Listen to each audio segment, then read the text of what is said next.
재능의 기복은 창의적인 일을 하는 사람들이 싸워야 하는 내면의 적입니다. 어떤 날은 잘 되고 어떤 날은 안 되죠. 상반되는 내면의 소리가 들립니다. 나는 천재야. 혹은 이따위로 하려면 집어쳐라 쓰레기.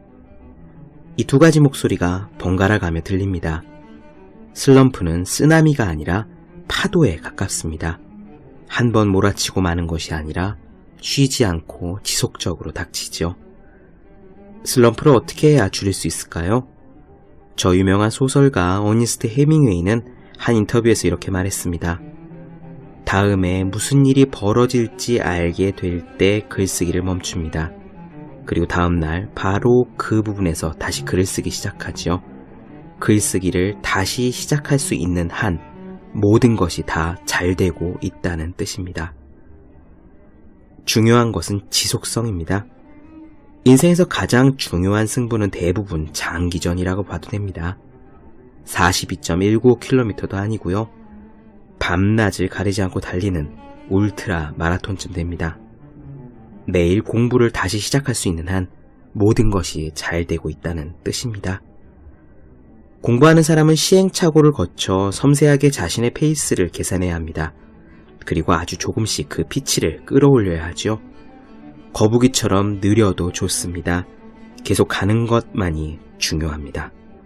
느리더라도 꾸준히 가는 사람은 머지않아 깨닫게 될 겁니다. 거북이는 의외로 빨리 헤엄친다 라는 사실을 말입니다. 365 공비타민 거북이는 의외로 빨리 헤엄친다 의 한 대목으로 시작합니다.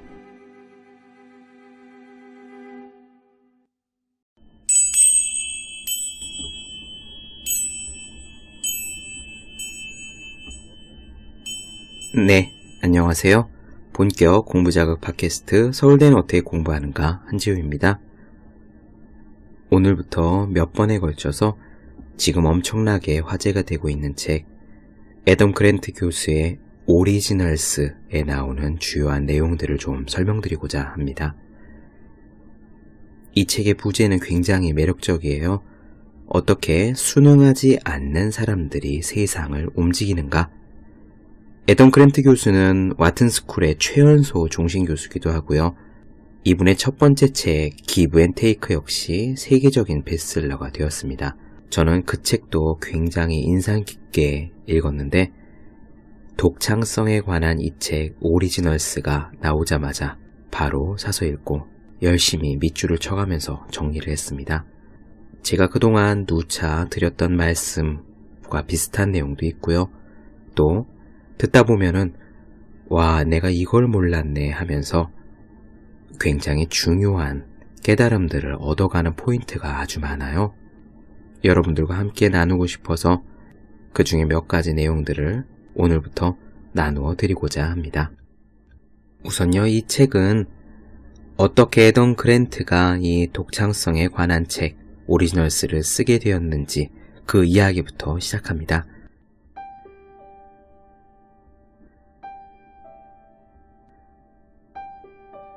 (2008년) 어느 서늘한 가을 저녁 학생 4명이 한 산업을 혁명적으로 변화시키겠다면서 작정하고 나섰다.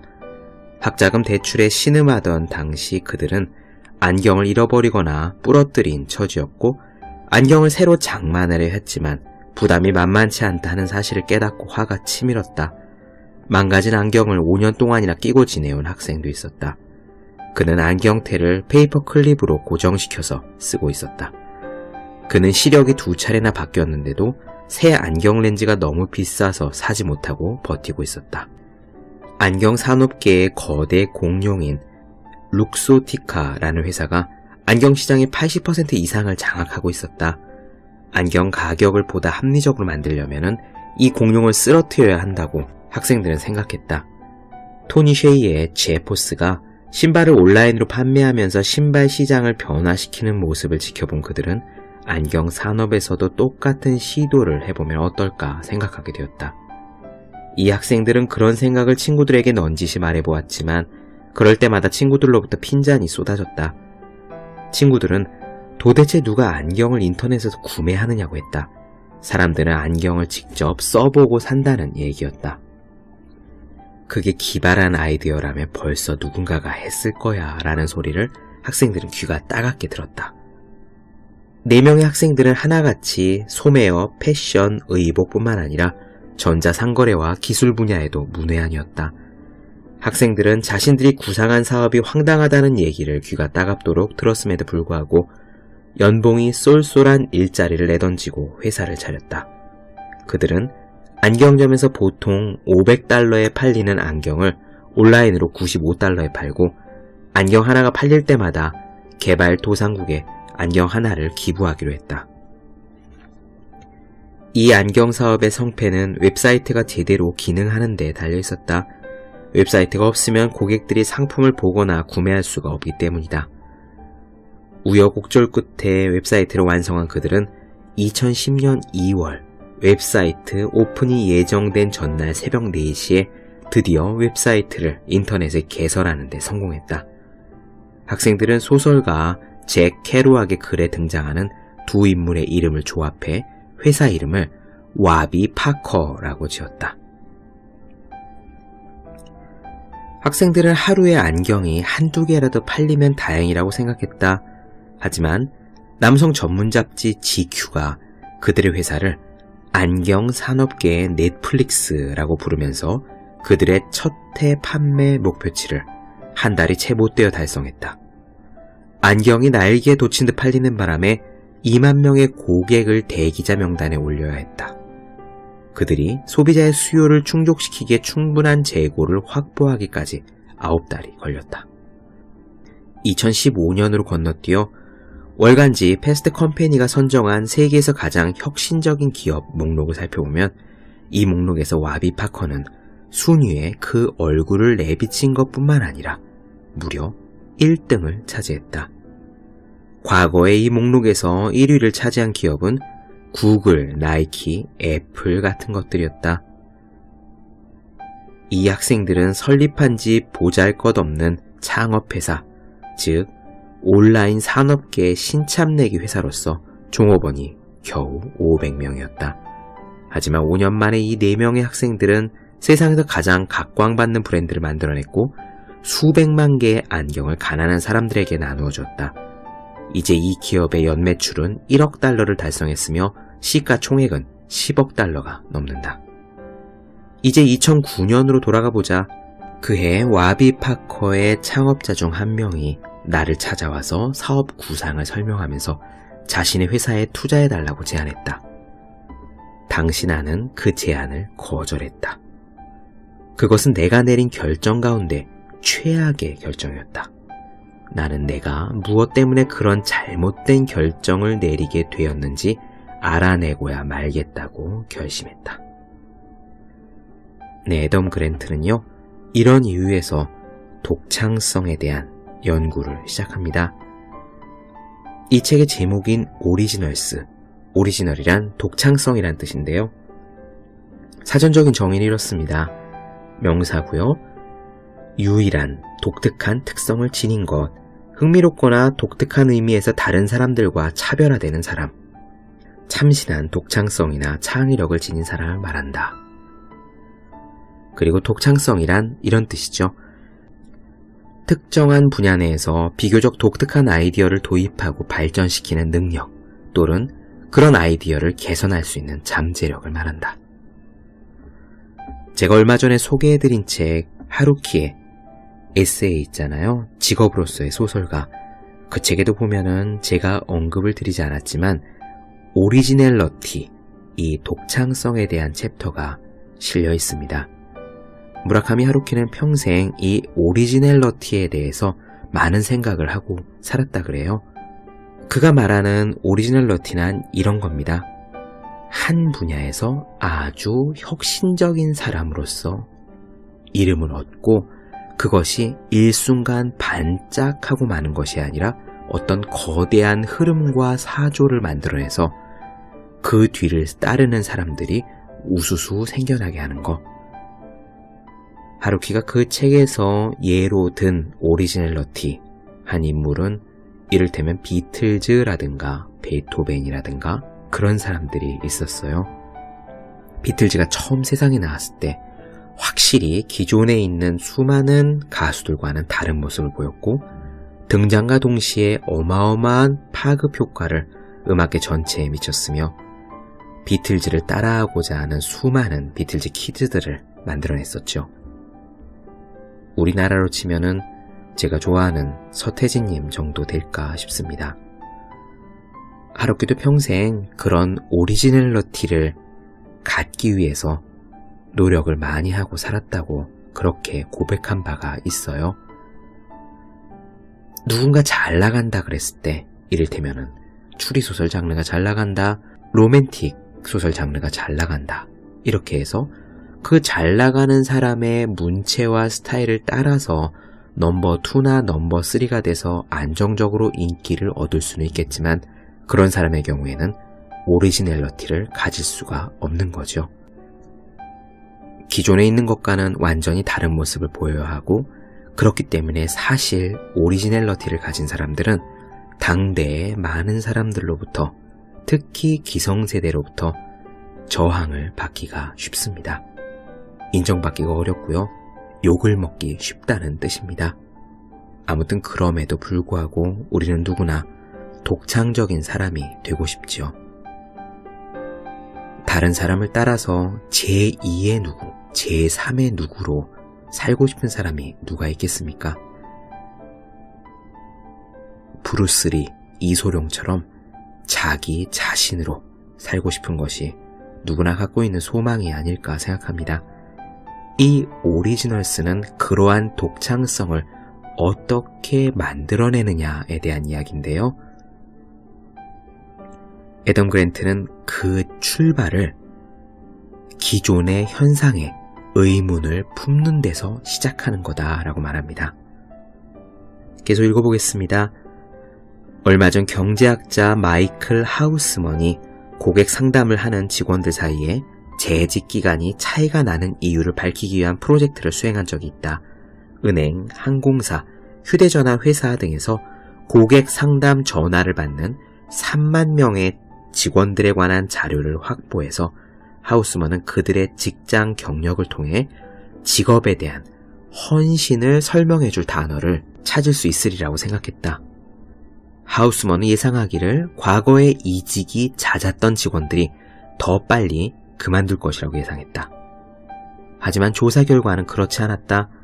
과거 5년 동안 5차례 이직을 한 직원들의 경우 5년 동안 같은 직장을 다닌 사람들보다 이번 직장을 그만두는 확률이 더 높지는 않았다. 다른 단서들도 찾던 하우스먼은 연구팀이 그 직원들이 구직 활동을 할 때 어떤 인터넷 브라우저를 사용했는지에 관한 정보도 확보했다는 사실을 알게 됐다. 그는 브라우저 선택은 순전히 취향의 차이일 뿐이라고 생각했기 때문에 상관관계가 있으리라고 기대하지 않았다. 그러나 조사 결과를 본 그는 깜짝 놀랐다. 웹 브라우저로 파이어폭스나 크롬을 사용한 직원들이 인터넷 익스플로러나 사파리를 사용한 직원들보다 재직 기간이 15% 더 길었다. 이 조사 결과가 우연이라고 생각한 하우스먼은 직원들의 결근 자료를 가지고도 똑같은 분석을 했다. 그랬더니 마찬가지 결과가 나왔다. 파이어폭스나 크롬 이용자가 인터넷 익스플로러나 사파리 이용자보다 결근하는 확률이 19%나 낮았다. 다음으로 하우스먼은 업무 수행 평가 자료를 분석했다. 판매 실적, 고객 만족도, 평균 통화 지속 시간 등에 대해서 거의 300만 건의 자료를 모아서 분석했다. 그 결과 파이어폭스나 크롬을 이용하는 직원들의 판매 실적이 훨씬 좋았고 평균 통화 시간도 짧았으며 고객 만족도도 높았다.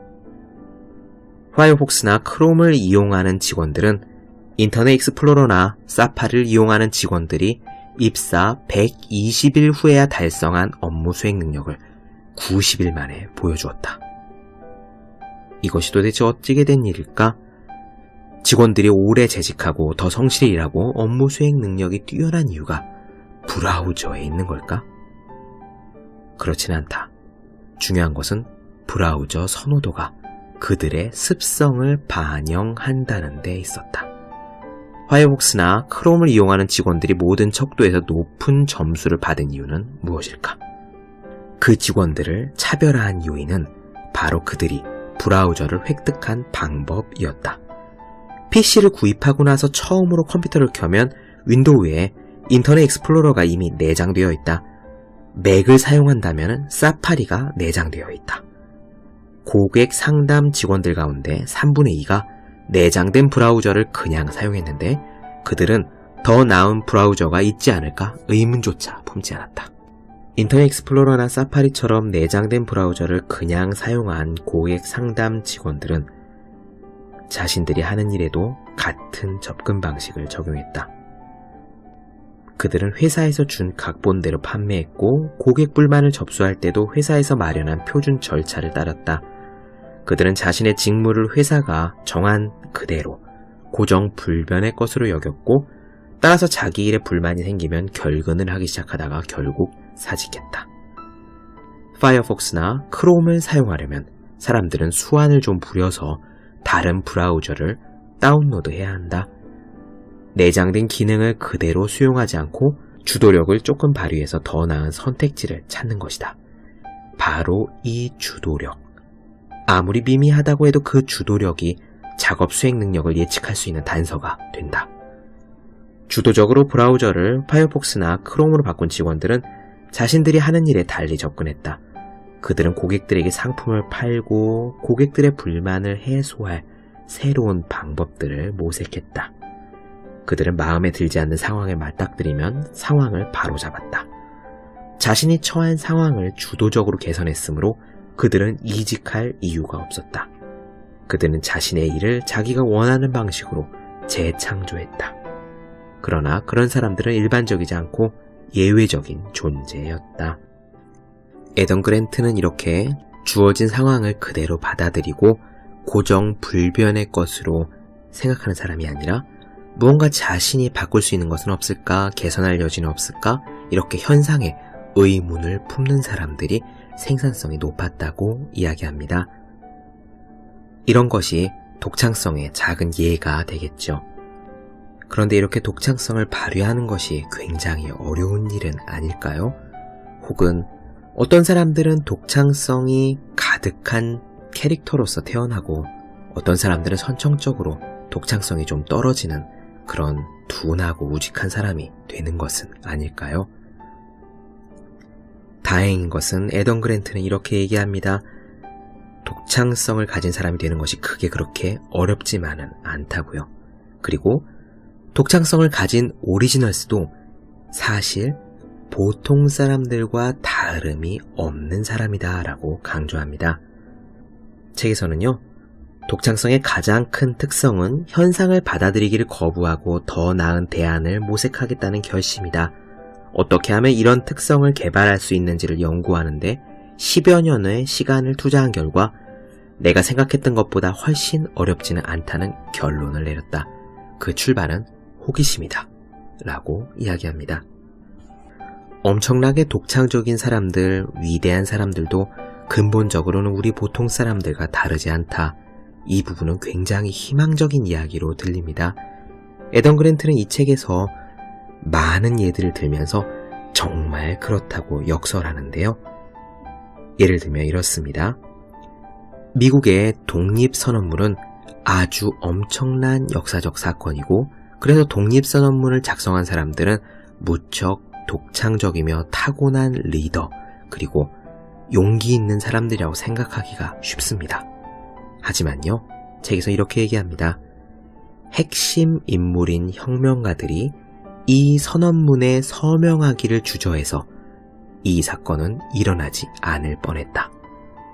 미국 혁명에서 주도적인 역할을 한 인물들은 우리가 상상하는 혁명가들과는 전혀 딴판이었다라고 퓰리처상을 수상한 역사학자 잭 레코브는 말한다. 그리고 그는 다음과 같이 덧붙였다. 그들은 혁명가 기질이 없는데도 불구하고 혁명가가 되었다. 조지 워싱턴은 자기 재산을 관리하고 밀가루, 어업, 말 사육 등 여러 가지 사업을 하느라 바빴다. 애덤스가 그를 군 총사령관으로 임명하고 나서야 워싱턴은 거기에 가담했다. 워싱턴은 이렇게 고백한 적이 있다. 나는 젖먹던 힘까지 다 짜내서 그 일을 맡지 않으려고 안간힘을 썼다. 그로부터 거의 2세기 뒤에 마틴 루터 킹 목사는 민권 운동을 이끄는데 주저했다. 당시 그의 꿈은 목사였고 그는 사실 대학 총장이 되고 싶어 했다. 1955년에 로자 파크스가 버스 앞좌석을 백인에게 양보하지 않았다는 이유로 재판을 받은 후 민권 운동가들이 대응책을 마련하도록 모였다. 그리고 이때 참석자들 가운데 한 사람이 마틴 루터 킹 목사를 협회장으로 추대했다. 킹 목사는 이렇게 회고했다.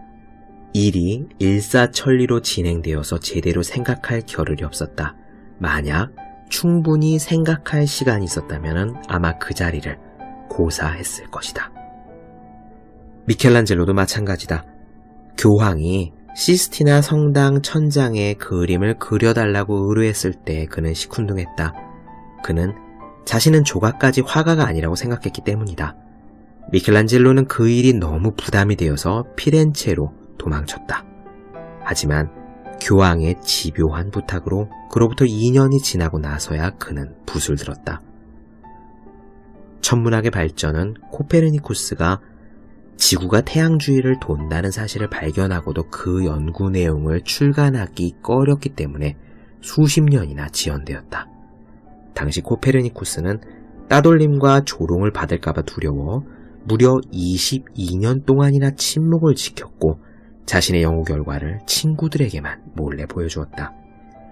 결국 추기경 한 사람이 그의 연구 내용을 알게 되었고 연구 결과를 발표하라고 격려하는 편지를 코페르니쿠스에게 보냈다. 편지를 받고 나서도 그는 4년을 더 버텼다. 이후 다른 젊은 수학자가 직접 팔을 걷어붙이고 연구 내용을 제출해서 출간하도록 했기 때문에 코페르니쿠스의 대업적이 세상의 우여곡절 끝에 빛을 보았다. 네, 이 책에는요, 얘들이 더 많이 나옵니다. 우리는 사실 잘 알지 못할 수도 있는 미국의 유명한 인물들 이야기인데 핵심은 이거예요. 독창적인 사람들, 엄청나게 혁명적인 이 일을 앞에서 주도해서 벌인 것처럼 알려져 있는 인물들도 사실은 그 역할을 자발적으로 나서서 맡은 것이 아니라 안 맡으려고 어떻게 하다가 겨우 그 자리에 서게 된 예가 많다는 겁니다. 독창적인 사람들도 타고난 오리지널스가 아니라는 뜻입니다. 정말 그럴까요? 독창적인 사람이 되려면은 굉장히 커다란 리스크를 감수해야 되는 게 아닐까요? 우린 무언가 혁신적인 일을 하려면 거기에 올인해야 되기 때문에 일상적인 삶도 포기하고 가정도 포기하고 우리가 가지고 있는, 누리고 있는 많은 것들을 포기한 채 거의 all or nothing, 뭐 아니면 도 같은 심정으로 매달려야 된다고 생각하기 쉽습니다. 그래서 무서운 거고, 그래서 함부로 나서기가 어려운 거죠. 에던 그랜트는요, 그 부분에 대해서 우리에게 다소 희망적인 이야기를 들려줍니다. 우선 아까 나왔던 와비 파커가 어떻게 됐는지 다시 이야기를 하겠습니다. 와비 파커가 창업하기 6달 전에 창립자들 가운데 한 명이 와튼 스쿨 경영대학원 강의실에서 내 수업을 듣고 있었다. 훤칠하고 부침성 있는 닐 블루멘털은 비영리 단체에서 일한 경력이 있고 진심으로 더 나은 세상을 만들고 싶어 했다. 그가 내게 와비 파커의 사업 구상을 설명했을 때 다른 많은 사람들과 마찬가지로 나도 부정적인 반응을 보였다.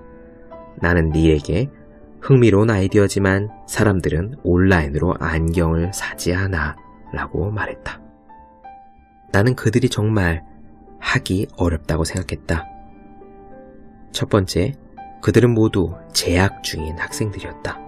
정말로 와비 파커가 성공할 것이라고 믿는다면 학교를 당장 중퇴하고 깨어있는 시간 전부를 회사를 창업하는데 쏟아 부어야 한다고 나는 닐에게 말했다. 이에 닐은 이렇게 대답했다. 실패할 경우를 대비해 대안이 있어야 해요. 정말 좋은 아이디어인지 자신도 없고 성공할지도 알 수 없기 때문에 학기 중에 여가 시간을 이용해 준비를 해왔어요. 나는 다른 친구들에 대해서도 물었다. 그들은 사업에 올인하지 않느냐고. 우리는 모두 인턴십을 하게 되었어요. 라면서 닐은 4명이 모두 다른 대안을 마련하고 있음을 고백했다. 나는 문득 그들이 연말이 되면은 졸업하는 학생들이라는 사실에 생각이 미쳤다. 졸업만 하게 되면 모두 사업에 열중할 수 있지 않을까라는 생각이 들었기 때문이다. 그런데 닐은 주춤했다. 글쎄요, 꼭 그렇지만은 않아요. 우리는 대안을 마련해 놓았습니다. 잘 안 될 경우를 대비해서 졸업 후에 일할 직장을 벌써 구해두었어요. 나머지 친구들도 마찬가지입니다.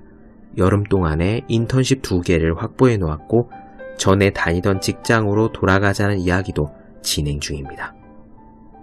나는 2손 2발을 다 들었다. 그들은 3스트라이크 3진 아웃이었다. 나는 와비파커에 투자하지 않기로 했다. 그런 식으로 일을 해서는 절대로 성공할 수 없을 거라고 생각했다. 나는 와비파커 창립자들의 선택과 내가 생각하는 성공적인 기업가들이 선택한 길을 비교해 보았지만 일치하지 않았다. 닐과 그의 친구들은 믿음을 실행하기 위해 저돌적으로 밀어붙이겠다는 배짱이 없었다. 나는 그들이 자신의 구상에 대해 확신을 갖고 전력을 다할 의지가 있는지 의구심이 들었다. 그들의 목표를 달성하기 위해 리스크를 감수할 의지가 없었다. 그들은 자신들이 가진 것을 모두 걸기는커녕 실패할 경우에 대안을 마련하면서 위험을 회피했기 때문에 실패할 게 분명하다고 생각했다. 그런데 바로 그 점 때문에 그들은 성공했다. 왜냐? 대단히 성공한 사람들도 리스크를 감수하는 것 같은 용기 있는 겉모습을 한꺼풀 벗겨내면 그들 또한 두려움과 우유부단함과 회의에 시달린다는 것을 알 수 있기 때문이다. 우리는 그들을 자발적으로 행동하는 사람들이라고 여기지만 그들도 다른 사람들이 부추겨서 행동하는 경우가 종종 있고 다른 사람들이 시켜서 억지로 하는 경우도 있다. 그들은 기꺼이 위험을 감수하려는 것처럼 보이지만 실제로 그들은 위험을 회피하고 싶어한다. 이제부터 흥미로운 이야기가 시작됩니다. 그리고 직장을 다니면서 무언가 다른 시도를 하시는 여러분들, 지금 하는 일은 이거지만 무언가 가슴속에 품고 있는 다른 뜻이 있는 분들에게 희망이 될 수 있는 부분입니다. 계속해 볼게요. 경영학자 조지프 라피는 주목할 만한 흥미로운 한 연구에서 다음과 같은 간단한 질문을 던졌다. 창업할 때 다니던 직장을 계속 다니는 게 나을까? 아니면 그만두는 게 나을까? 그들은 전국적으로 5,000명의 사람들을 추적했다. 조사 결과 재정적인 필요는 그들이 직장을 계속 다녀야 할지 그만둬야 할지의 결정에 별로 영향을 주지 않았다. 이 조사 결과에 따르면 창업에 전념한 사람들은 대단한 자신감을 지닌 리스크 감수자인 것들로 나타났다. 직장을 계속 다니면서 창업을 함으로써 실패에 대비한 기업가들의 경우에는 훨씬 리스크 회피적이었고 스스로에게 확신이 없었다. 근데 결과는 어찌 됐을까? 연구 결과는 정반대였다. 직장을 계속 다닌 창업가들이 실패할 확률은 직장을 그만둔 창업가들이 실패할 확률보다 33%나 낮았다. 예를 들어보자. 가장 혁신적인 기업 목록에 오른 기업들을 운영하는 기업가들은 창업한 후에도 계속 직장에 다녔다. 나이키 공동 창업자인 필 나이트는 1964년에 자동차 트렁크에 러닝 슈즈를 싣고 다니면서 팔기 시작했지만 1969년까지 본업인 회계사 일을 계속했다. 애플 원 컴퓨터를 발명한 후 스티브 워지니악은 1976년에 스티브 잡스와 함께 창업을 했지만 1977년까지 본래 다니던 직장인 휴렛 패커드에서 엔지니어로 계속 일했다. 구글의 창립자인 레리 페이지와 세르게이 브린은 1996년에 인터넷 검색 기능을 획기적으로 향상시키는 구글의 알고리즘 방법을 알아냈지만 1998년이 되어서야 다니던 스탠퍼드 대학원 과정을 휴학했다. 레리 페이지는 이렇게 말했다. 구글을 창업하지 못할 뻔했어요. 박사 과정을 포기하게 될까 두려웠던 겁니다. 이처럼 본업을 유지하려는 습성은 성공한 기업가들에게만 적용되는 것은 아니다. 영향력 있는 많은 창의적인 인물들도 중요한 프로젝트를 성공시켜 수입이 늘어난 후에도 학업을 계속하거나 직장에 계속 다녔다. 브라이언 메리는 천체 물리학 박사 과정을 밟고 있던 중에 새로 구성된 밴드에서 기타를 치기 시작했지만 수년이 지나고 나서야 비로소 학업을 중단했다. 그가 전념한 밴드는 그룹 퀸이다. 그리고 얼마 지나지 않아 그는 We Will Rock You를 작곡했다. 그래미상 수상자인 존 레전드는 2000년에 첫 앨범을 냈지만 2002년까지 경영 컨설턴트로 계속 일하면서 낮에는 PPT를 만들고 밤에는 작곡을 하면서 주말에 공연을 했다. 스릴러의 대가 스티븐 킹은 첫 작품을 쓰고 나서도 교사, 건물관리인, 주유소 직원으로 7년 동안 일했고 첫 소설 캐리가 출간되고 나서도 1년이 지난 후에야 소설 쓰기에 전념했다. 연재 만화 딜버트의 작가 스콧 애덤스는 자신의 만평이 처음으로 신문에 연재된 후 7년 동안이나 퍼시픽 베일에서 일을 했다. 왜 이 모든 창시자들은 모든 것을 걸지 않고 안전한 방법을 택한 것일까? 애덤 그랜트는 그 답을 주식 포트폴리오처럼 위험을 관리하는 데 있다고 합니다. 개인이 주식시장에서 아주 위험이 높은 고위험 투자를 할 경우에 다른 투자에서는 무척 안전한 투자를 함으로써 자산을 보호하는 경우가 많지요. 성공한 사람들은 주식 포트폴리오를 관리하는 방식을 일상생활에서도 적용한다고 합니다. 책에서는 이렇게 말해요. 이렇게 위험 포트폴리오는 사람들이 삶의 한 분야에서는 위험을 감수하고 다른 분야에서는 관행을 따르는 이유를 잘 설명해준다.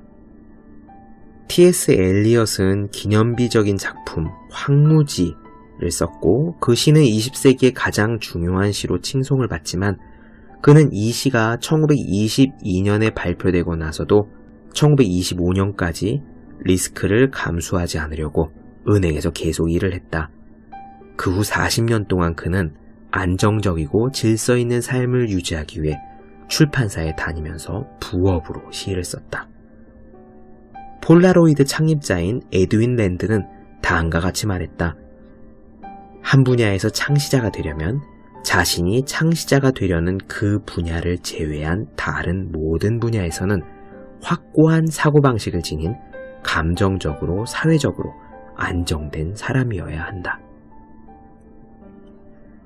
야구 구단주 브랜치 리키는 인종차별의 벽을 깨기 위해 흑인 야구선수 제키 로빈슨을 구단에 영입하는 파격적인 결정을 내렸지만 그는 일요일에는 야구장에 절대로 가지 않았고 욕설을 절대로 입에 담지 않았으며 술은 한 방울도 입에 대지 않는 모범적인 생활을 했다.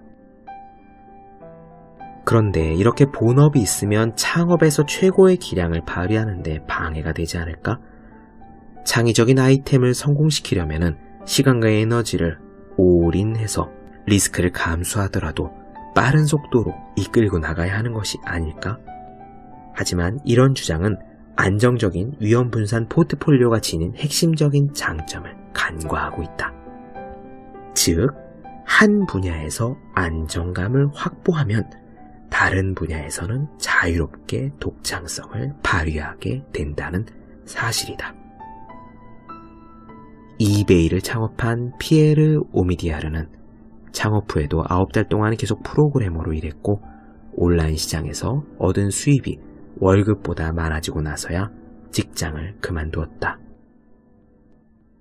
네, 저는 이 부분에서 정말 무릎을 탁 쳤는데요. 위험을 분산시키는 포트폴리오를 가져야 되는 이유. 우리가 무언가 혁신적인, 독창적인 것을 하려면은 다른 모든 분야에서 사회의 관습을 따르고 모범적인 생활을 유지하고 안정적인 수익이 있는 무언가를 하는 것이 유리한 이유는 다른 모든 부분에서 기본적인 안정감이 유지가 되면은 자기가 하고 싶은 바로 그 부분에서는 아주 독창적으로 과감한 선택을 할 수 있기 때문입니다. 이를테면은 직장을 그만두고 가진 쌈짓돈을 모두 털어서 창업을 한 사람이 있다고 했을 때 이 사람은 그 돈을 날리면은 완전히 빈털터리가 되는 거잖아요. 그러니까 혁신적인 아이디어가 생각나더라도 과감한 투자를 하기가 쉽지 않습니다. 글을 쓰거나 작곡을 하거나 미술을 할 때도 마찬가지일 거예요. 아주 과감한 글, 아주 혁신적인 미술 작품을 내지 못하고 성공 가능성이 가능한 높은 기존에 있는 성공한 작품을 거의 따라 쓴 그런 식의 활동을 하기가 쉽습니다. 큰 성공을 하는 것보다 실패를 하지 않는 것, 있는 돈을 깎아먹지 않는 게 더 급한 목표가 되니까요. 정말 그렇습니다. 무시무시한 예들이 나와요. 한 세기 전 헨리 포드는 토마스 에디슨의 수석 엔지니어로 일하면서 자신의 자동차 제국 건설에 착수했다. 포드가 자동차의 새로운 시도를 하는 동안 에디슨이 그의 경제적 안정을 뒷받침해준 셈이다. 포드는 카뷰레터를 만들고 나서 2년 동안, 그리고 특허를 획득하고 나서 1년 동안 계속 에디슨 밑에서 일했다. 빌 게이츠의 예를 들어보자. 그가 하버드를 중퇴하고 마이크로소프트를 창업했다는 얘기는 유명하지 않은가?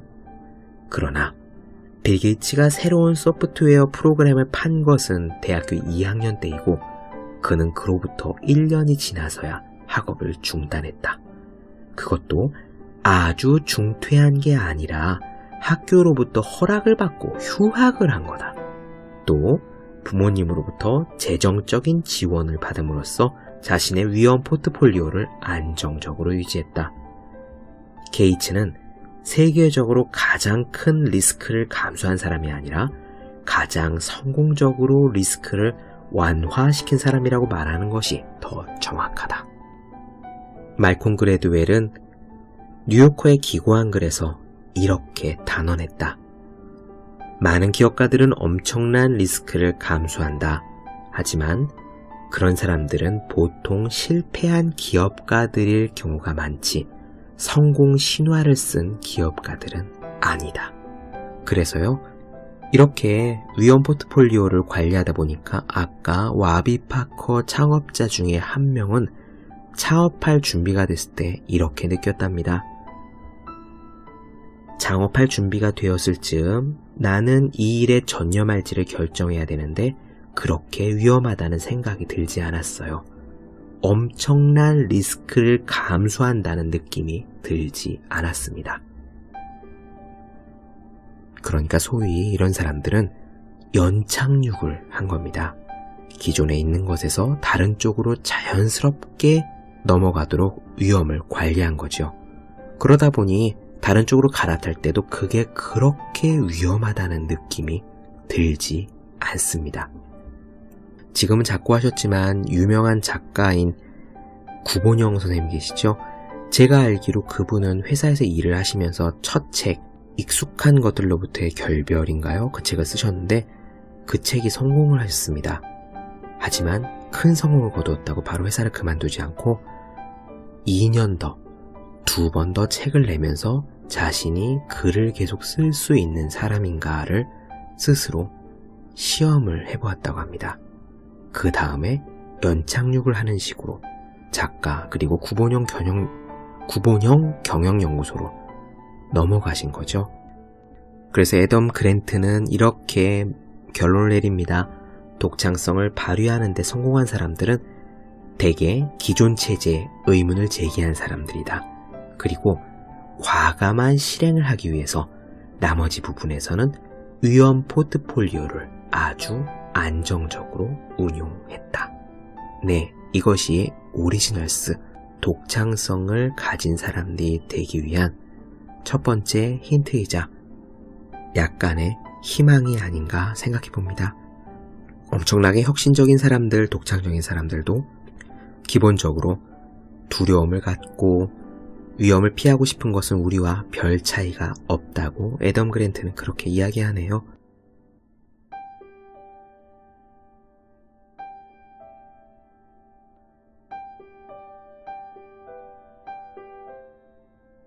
네, 본격 공부자극 팟캐스트 서울대는 어떻게 공부하는가? 오늘은 오리지널스의 첫 번째 이야기를 나눠드렸고요. 나머지 이야기는 또 앞으로 계속 조금 더 말씀을 드리도록 하겠습니다. 더 많은 이야기가 궁금하신 분들, 질문사항이 있으신 분들은 제 네이버 블로그 허생의 즐거운 편지 혹은 다음 카카오 브런치 한재우의 브런치를 찾아주시기 바랍니다. 그리고 매일매일 공부하시는 분들, 여러분 주변에 매일매일 공부하시는 그분들을 위해서 공부하기 전에 한 페이지씩 읽고 공부할 의욕을 북돋는 책 365 공부 비타민을 선물해 주시면 좋을 것 같습니다. 오늘은 여기까지 할게요. 다음 시간에 뵙겠습니다. 여러분 모두 열심히 공부하십시오. 저도 열심히 하겠습니다.